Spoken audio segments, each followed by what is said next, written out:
Hello दोस्तों, तो आज की इस वीडियो में मैं सोल लैंड 2 की आगे की नॉवल को कंटिन्यू करने वाला हूँ। और हाँ, अगर आपने अभी तक इसके पिछले पार्ट को नहीं देखा है तो अगर आप लोगों ने मिस किया है तो मैं उसका लिंक को डिस्क्रिप्शन और कमेंट में दे दूंगी, तो आप लोग वहाँ जाकर चेक करके देख लेना।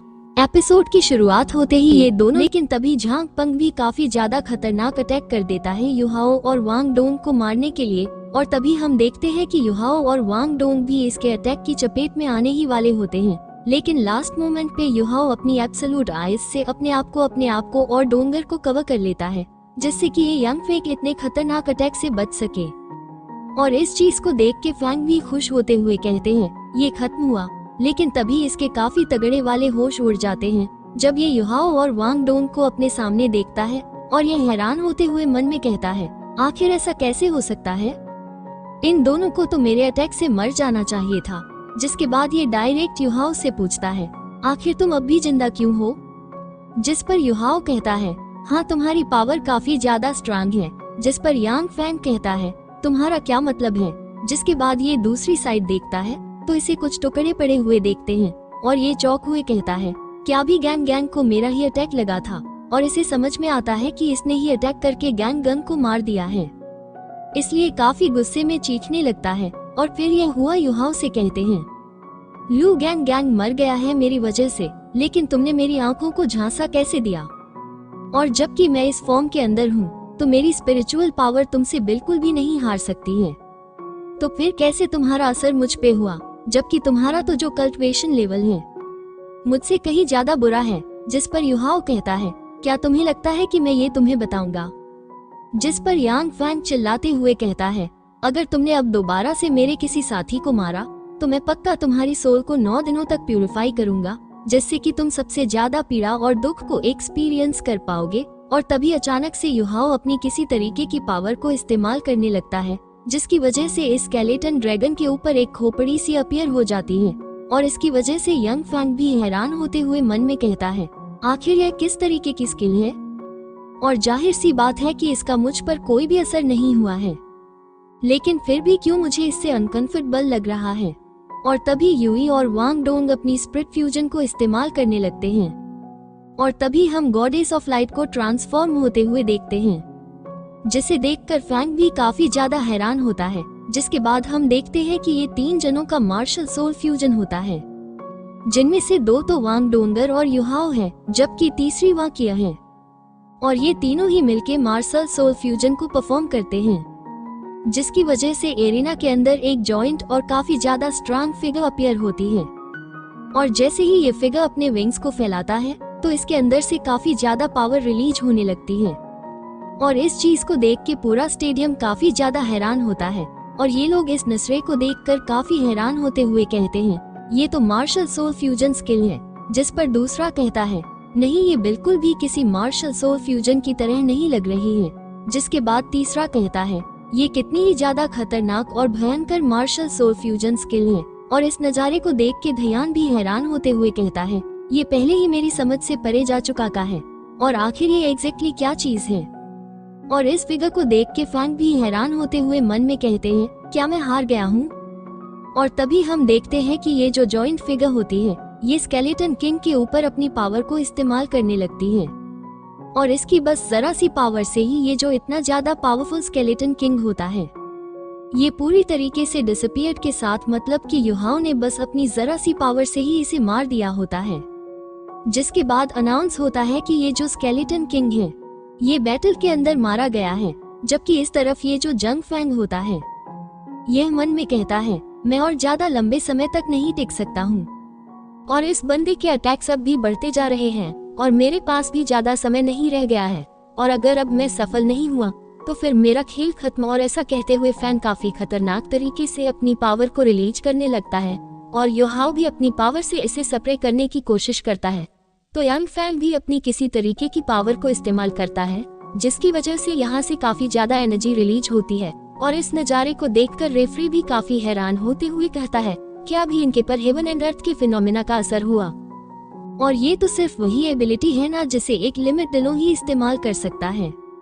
जिसके बाद हम कुछ जनों को देखते हैं जो कि काफी हैरान परेशान होते हुए कहते हैं ये कोल्ड तो कितना ज्यादा टेरिफाइंग है, और यहाँ तक कि ऐसा महसूस हो रहा है जैसे कि मेरे हाथ किसी भी पल जम सकते हैं। जबकि इस तरफ इस नज़ारे को देखकर रेफरी भी काफी हैरान परेशान होते हुए मन में कहता है, अब यहाँ तक कि अगर मैं इस मैच को रोकना भी चाहता हूँ तब भी यह मेरे लिए काफी ज्यादा मुश्किल होगा, और अगर अभी मैं इन्हें रोकने के लिए जाता हूँ तो शायद मैं काफी बुरी तरीके से इंजर्ड हो जाऊं। जिसके बाद हम फैन को देखते हैं जो कि काफी ज्यादा खतरनाक तरीके से युहाओ की तरह बढ़ने लगा था, और जैसे ही ये इस बड़ी सी फिगर के पास आता है तो ये जॉइंट फिगर भी इसके ऊपर अपने हाथ से अटैक कर देती है, और जब इनका एक क्लैश होता है तभी इसी दौरान ये फिगर अपनी किसी तरीके की पावर को भी इस्तेमाल करती है। जबकि इस तरफ यंग फैंग जो इसकी तरफ आ रहा था वो इसकी पावर की वजह से जहाँ होता है वहीं पे रुक जाता है, और ये मन में हैरान परेशान होते हुए कहता है, इसने तो मुझे कितनी आसानी से हवा में ही रोक दिया, और यहाँ तक कि अगर मेरे पास अभी जो पावर है इसके दम पे मैं एक सोल से भी लड़ता तब भी मेरे पास एक अपर हैंड होता, और जब हुआ युहाओ ने इसे हवा में रोक लिया होता है तब ये ब्रेक कहता है, और युहाओ के बस इतना कहते ही इसमें से धीरे धीरे करके एनर्जी रिलीज होने लगती है।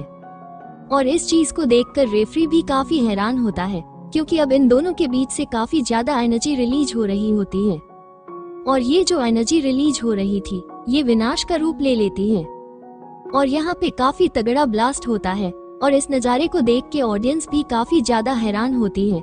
जबकि इस तरफ ये जो रेफरी होता है ये काफी हैरान होते हुए मन में कहता है, इस अटैक की पावर तो 1 सोल दिलों की थी, लेकिन मैं खुद भी दावे के साथ नहीं कह सकता हूँ कि क्या मैं खुद भी इस अटैक को रोक सकता हूँ या नहीं। और तभी हम युहाओ के हाथ में किसी तरीके की एनर्जी बॉल को बनते हुए देखते हैं। जबकि इस तरफ ये जो यंग फे हवा में अटका हुआ था ये पूछता है कि क्या तुम मुझे इस सोल स्किल का नाम बता सकते हो, जिस पर युहाओ इसे pride of ice snow empress बताता है। और ये नाम जानते ही ये जो यंग फैंग होता है ये युहाओ को थैंक यू कहता है, जिसके बाद इसकी स्केलेटन बोन के अंदर काफी सारे क्रैक्स आने लगते हैं, और कुछ ही पलों में इसकी बॉडी के टुकड़े टुकड़े होने लगते हैं, और ये हवा में ही चकनाचूर हो के पूरी तरीके से डिसअपीयर हो जाता है। तभी पीपल भी काफी ज्यादा हैरान होते हुए कहते हैं, वो तो कितना ज्यादा विशाल बन ड्रैगन था, लेकिन तब भी वो बिना किसी नाम निशान के डिसअपीयर्ड हो गया। ये तो वाकई में काफी ज्यादा टेरिफाइंग है। और तभी कोई चिल्लाते हुए कहता है, होली स्पिरिट सेक्ट की टीम के जो 4 में मेंबर्स जो कि टांग सेक्ट से लड़े थे वो सभी ही मारे जा चुके हैं, और इस वजह से जो इंपीरियल ट्यूटर होता है इसे काफी ज्यादा तगड़ा गुस्सा आने लगता है, और इसके अंदर से काफी ज्यादा टेरिफाइंग ओरा भी रिलीज हो रहा होता है। और इस चीज को देख के जिंग होंग चन भी काफी हैरान होते हुए मन में कहता है, लगता है कि इंपीरियल थिएटर एक्सप्लोड्स घर पे उतर आए तो इस ट्रैक को नर्क में तब्दील होने में ज्यादा समय नहीं लगेगा। जिसके बाद ये जूतिया रन को प्रोटेक्ट करने के लिए एक शील्ड बना देता है, और इस इंपीरियल कहता है, सच में टंग सेक्ट ने हिम्मत की है मेरे डिसेबल को मारने की, और वो सभी लोग ही मेरे फ्यूचर के पिलर्स थे, और मैं उन सभी के ही सोल बोन स्किन्स को बंद करके उन्हें सबक सिखाऊंगा। जिस पर जूतिया रन कहता है, इंपीरियल टटर शांत हो जाइए, ये प्रिंस आपसे वादा करता है इन लोगों को पक्का आपके लिए छोड़ दिया जाएगा, जिससे कि आप अपने अनुसार इन्हें हैंडल कर सके। जिस पर इंपीरियल टटर गुस्से में कहता है, मेजेस्टी आप चिंता मत करिए, इन जैसी छोटी मोटी चीजों को हम ही संभाल लेंगे। और इतना कह कि यहाँ से इंपीरियल ट्विटर पूरी तरीके से गायब हो जाता है। और इस बात को सुनिक जूतिया और एनवी काफी ज्यादा हैरान होता है। जिसके बाद हम एरिना के अंदर 2 जनों को खड़े हुए देखते हैं, जो कि और कोई नहीं युहाओ और वांग डोंग होते हैं। जहाँ पे वांग डोंग कहती है, युहाओ क्या तुम ठीक हो? जिस पर युहाओ भी कहता है, हाँ मैं ठीक हूँ। जबकि युहाओ मन में कहता है, ये तो वाकई में काफी अमेजिंग फाइट थी, और इस टीम मैच के अंदर यहाँ तक कि वैसे टंग सेक्ट की टीम में 6 पीपल्स थे, जबकि इनके अपोजिट टीम के अंदर 4 जने ही थे, लेकिन तब भी इनकी पावर के अंदर जो गैप थे वो काफी ज्यादा बड़ा था, और इस मुश्किल जीत को ये लोग बस बीबी के दम पे ही हासिल कर पाए हैं, क्योंकि बीबी ने ही अकेले अपोजिट टीम के 2 इविल सोल मास्टर को मार दिया था, और टांगिया को भी टीम बैटल के अंदर पार्टिसिपेट करने से रोक दिया था। जिसके बाद टीम मैच में शुरुआत बाद में तो वैसे टांग सेक्ट का कोऑर्डिनेशन एकदम परफेक्ट था, जिससे कि टांग सेक्ट ब्यू को मार सकी और अपोजिट टीम की पावर को काफी कम कर दिया।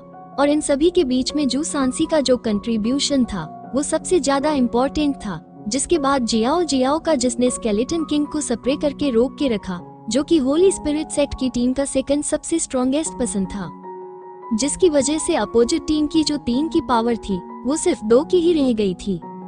और बस मैंने यह एक्सपेक्ट नहीं किया था कि अपोजिट टीम के पास इतनी ज्यादा पावर होगी। और अपोजिट टीम के पास भी काफी टेरिफाइंग आइस एबिलिटीज थी। और तो और वो लू गंग जिसने टंग सेक की टीम के लिए काफी ज्यादा परेशानी खड़ी की। लेकिन अंत में हो या एक के बाद एक करके सारी परेशानियों को हल करने लगा, उनकी काफी बड़ी कीमतें चुका के, क्योंकि इसके जो 5 ट्रम्प कार्ड्स हैं वो पूरी तरीके से रिवील हो चुके हैं। और इसका जो ये पहला ट्रम्प कार्ड था वो इसकी बॉडी की सेकंड अवेक मार्शल सोल थी, जो कि इस मैच के अंदर सभी के सामने रिवील हो गई है। जिसके बाद इसका जो ट्रम्प कार्ड था वो judgement of the light of destiny था, जिससे कि इसने अपने अपोनेंट की टीम के लक को रिड्यूस कर दिया और अपने खुद के लक को बढ़ा लिया। और यह वाकई में एक काफी ज्यादा पावरफुल सोल स्किल है, जो कि नाजुक समय पे पूरी बाजी को पलटने का दम रखती है। और इसके बाद जो ट्रम्प कार्ड था वो तब रिवील हुआ जब इन्होंने यंग फैंग को हरा दिया। और वो जो पर्पल गोल्डन फिगर थी वो 2% की सोल फ्यूजन स्किल नहीं थी और ना ही 3% की, और वो जो तीसरा पसंद था वो और कोई नहीं वैंग क्यूअर थी। क्योंकि जब से ही टीम मैच शुरू हुआ है तब से ही वैंग क्यूअर अरीना के अंदर है युहाओ की मेडिटेशन सोल स्किल को इस्तेमाल करके। और फिर आई ऑफ डेस्टिनी को इस्तेमाल करने के बाद उन्होंने एक नए अटैक को तैयार किया जिसको नाम टर्नेट अटैक दिया, जिसके अंदर वांग डोंगर और वैंग क्यूअर की सोल पावर थी, जबकि युहाओ की स्पिरिचुअल पावर। और यही एक वो अटैक था जिसने solitary dance amidst frost raiment of light को सरपास कर दिया था। और उस martial soul fusion soul skill को नाम पर्पल एंड गोल्ड ड्रैगन एक बटरफ्लाई ट्रांसफॉर्मेशन दिया था। और फिर रही बात आखिरी और फाइनल ट्रम्प कार्ड की, तो इसमें वो जो आइस एम्प्रेस थी वो उठ गई थी, जिससे कि होया इनकी फिफ्थ सोल स्किल को इस्तेमाल कर पाया।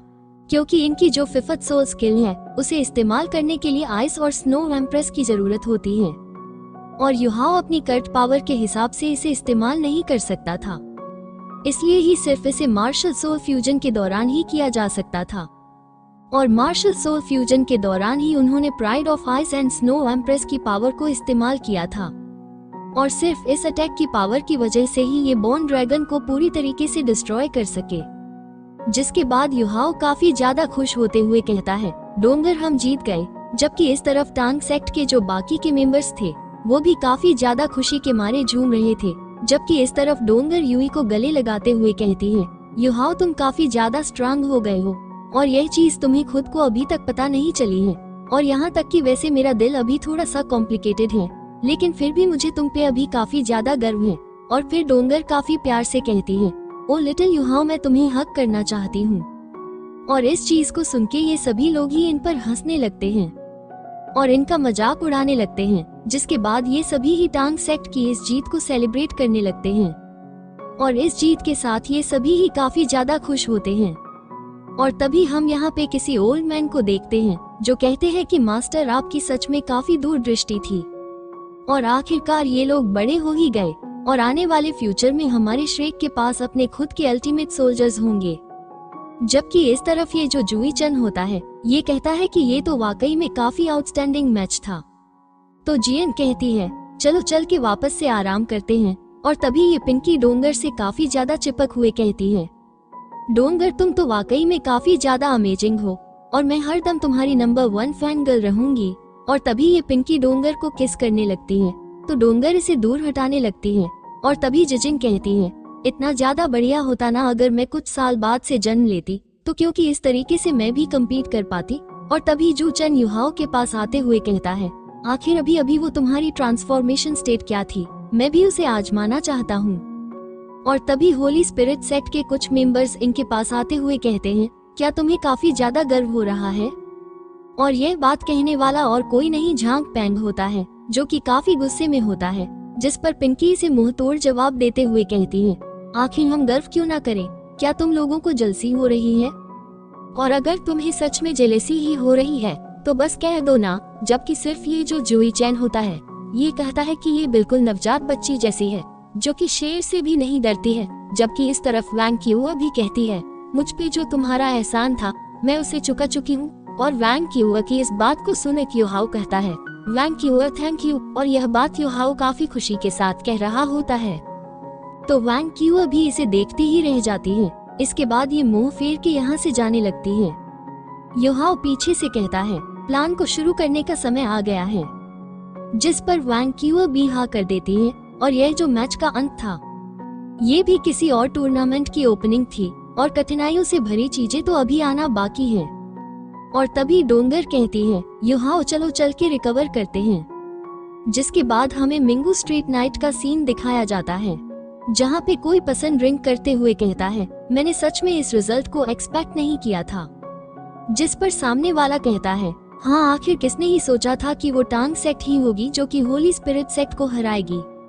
सिस्टर जान, क्या आप जानती हैं कि वो लास्ट स्किल क्या थी जिसे उस बंदे ने इस्तेमाल किया था? जिस पर जान कहती है, मैं भी शेयर नहीं हूँ, लेकिन ये बात सच है कि टांग सेक्ट के अंदर जितने भी मेंबर्स हैं वो सभी ही कर्ट यंगर जनरेशन के टॉप टैलेंट्स हैं और उन्हें अगर अच्छा खासा समय मिल गया वो पक्का श्रेक के मेन पिलर्स बन जाएंगे। लेकिन मुझे इस बार यह बात समझ में नहीं आई कि ये इस बार शरक एकेडमी को रिप्रेजेंट क्यों नहीं कर रहे हैं, क्योंकि अगर उन्हें वैंक युवा का साथ मिल जाता तो उनके लिए इस टूर्नामेंट को जीतना काफी ज्यादा आसान हो जाता। जिस पर दूसरी लड़की कहती है, उनके खुद के अपने आइडियाज हैं और एकेडमी एक सेक्ट नहीं है तो स्वाभाविक सी बात है कि यह उनके ऊपर रिस्ट्रिक्शंस नहीं लगा सकते हैं। तो इसके सामने वाली लड़की कहती है, सिस्टर जान आखिर वहाँ की सिचुएशन कैसी है? जिस पर जान कहती है, मैंने इसे कई एल्डर्स के साथ डिस्कस किया है और उन्होंने तुम्हारे साथ कोऑपरेट करने का डिसाइड किया है। और फिर प्रिंस जूजी कहती है, बहुत बढ़िया, श्रेक की मदद के साथ हमारे चांसेस कहीं ज्यादा बढ़ जाएंगे। जिस पर वेना कहती है, बहुत अच्छे, अब हम यूनाइट हो सकते हैं और मैं पूरी उम्मीद करती हूँ कि यह काफी अच्छी शुरुआत हो और कुछ भी क्यों ना हो जाए सन मून एम्पायर पावर में नहीं आनी चाहिए। जिस पर जान कहती है, चलो ठीक है, अब डिटेल्स पे बात कर लेते हैं क्योंकि अब समय भी खत्म होने को है और डिस्कशन करने के बाद हम लौट के अरेंजमेंट्स कर सकते हैं। और अब तुम लोगों को जो एक्शन लेना है उसके प्लान को छिपा पाने की हमसे कोई जरूरत नहीं है। जिसके बाद हमें जती आरन के साइड का सीन दिखाया जाता है, जहाँ पे जती आरन पूछता है, आखिर कैसे, जबकि इसके सामने एक बंदा योर मेजेस्टी को रिपोर्ट करने आया होता है और ये कहता है, योर मेजेस्टी सारे अरेंजमेंट्स कंप्लीट हो चुके हैं और ये जो ईस्ट साउथ नॉर्थ तीनों डायरेक्शंस हैं, यहाँ पे हमारे ट्रूप्स ने घेराबंदी कर ली है और हर डायरेक्शन में जो इंचार्ज हैं वो सभी ही लेवल 9 के सोल इंजीनियर्स हैं और हमने जो ये जानबूझकर ये रास्ते बंद किए हैं तो उन्हें भी पक्का इस सिचुएशन के बारे में पता चल गया होगा। जिस पर जूती एरन पूछता है, आखिर वेस्ट को लेकर तुम लोगों की तैयारियां कैसी हैं? जिस पर यह बंदा कहता है, वेस्ट साइड भी तैयार है और वो लोग बस वेस्ट साइड से ही पास हो सकते हैं और यही भी एक आखिरी मौका होगा। जिस पर जूती आरन कहता है, ठीक है, अब तुम जा सकते हो और अगले 2 दिनों तक सभी को हाई अलर्ट पे रखो। और ये वाकई में काफी बढ़िया बात हुई जो उन्होंने राइट चूज किया, क्योंकि उन्होंने जो वेस्ट साइड को चूज किया है तो उससे हमारे जो लॉसेस हैं वो काफी ज्यादा कम हो जाएंगे। जिसके बाद हम देखते हैं कि यह जो जूती आरन होता है ये हवा में उड़ के आ जाता है और फिर काफी ज्यादा खतरनाक तरीके से सिंहासन पर जाके बैठ जाता है। और इसी के साथ हमारा यह एपिसोड भी यहीं पे खत्म होता है। अगर आप लोगों को वीडियो अच्छा लगा हो तो प्लीज चैनल को सब्सक्राइब और वीडियो को लाइक करना बिल्कुल भी ना भूलें। हेलो